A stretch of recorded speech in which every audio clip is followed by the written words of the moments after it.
Robotics शिक्षा एक महत्वपूर्ण क्षेत्र है जो बच्चों को साइंस, टेक्नोलॉजी, इंजीनियरिंग और गणित स्टेम क्षेत्र में सुरक्षित और रोचक तरीके से शिक्षित करने का एक उत्कृष्ट माध्यम प्रदान करता है।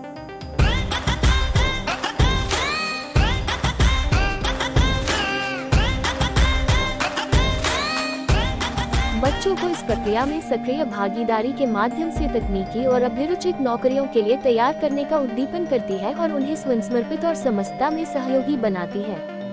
इसके माध्यम से बच्चे विभिन्न आधुनिक तकनीकी संबंधों को समझने का अवसर प्राप्त करते हैं और उन्हें रोबोटिक्स डिजाइन और प्रोग्रामिंग के माध्यम से अपने विचारों को व्यक्त करने का कौशल सीखने का मौका मिलता है। इस प्रकार रोबोटिक्स शिक्षा बच्चों को नए और सामाजिक दृष्टिकोण से समृद्धि की दिशा में मार्गदर्शन करने में मदद करती है। रोबोटिक्स शिक्षा बच्चों को स्वतंत्रता और समस्या समाधान कौशल में सुधार करने का भी एक अद्भुत अवसर प्रदान करती है। बच्चों को विभिन्न स्तरों की चुनौतियों का सामना करने का मौका मिलता है, जिससे उनका मानसिक समर्थन विकसित होता है। रोबोटिक्स कक्षाएं अधिक विस्तार, गोल और अनुसंधान में रुचि रखने के लिए विभिन्न उपकरणों का उपयोग करती हैं जो बच्चों को अनुभव से सीखने में मदद करते हैं। इसके माध्यम से बच्चे अपने विचारों को अमल में लाने के लिए सुनिश्चित रूप से तैयार होते हैं और समस्याओं का सही समाधान निकालने में आत्म मोटिवेट होते हैं।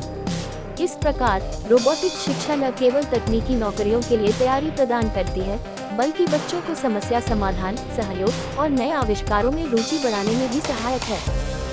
रोबोटिक्स शिक्षा बच्चों के विकास को एक बेहतरीन स्तर पर पहुंचाने का साधन है, जिससे उन्हें अन्वेषण करने, समस्याओं को समझने और नए विचारों को अपनाने का साहस मिलता है। इस शिक्षा के माध्यम से बच्चे विज्ञान और तकनीक में रुचि पैदा करते हैं, जो उन्हें अगले पीढ़ियों की तैयार होने में मदद करता है। रोबोटिक्स कक्षाएं बच्चों को विचारशीलता, समृद्धि और सहनशीलता की भावना देती हैं, जो उन्हें अगले चुनौतीपूर्ण परिवर्तनों के लिए तैयार करती है। इसमें हाथ से हाथ मिलकर काम करने, समस्याओं का समाधान करने और नए आविष्कारों में योगदान करने का एक महत्वपूर्ण पहलू है, जो बच्चों को विचारशीलता और सहयोगी दृष्टिकोण का अनुभव कराता है। इस प्रकार रोबोटिक्स शिक्षा एक समृद्धिशील भविष्य की ओर एक पथ प्रदान करती है, जिसमें बच्चे नए और स्वयंसमर्पितता से भरे हुए विचारों को परिणाम स्वरूप में अपनाते हैं। रोबोटिक्स शिक्षा न केवल वैज्ञानिक और तकनीकी दक्षता में सुधार करती है, बल्कि यह बच्चों को अन्य क्षेत्रों में भी सुधार करने का अवसर प्रदान करती है, जैसे कि संवाददाता, टीम नेतृत्व और समस्या समाधान कौशल। इसमें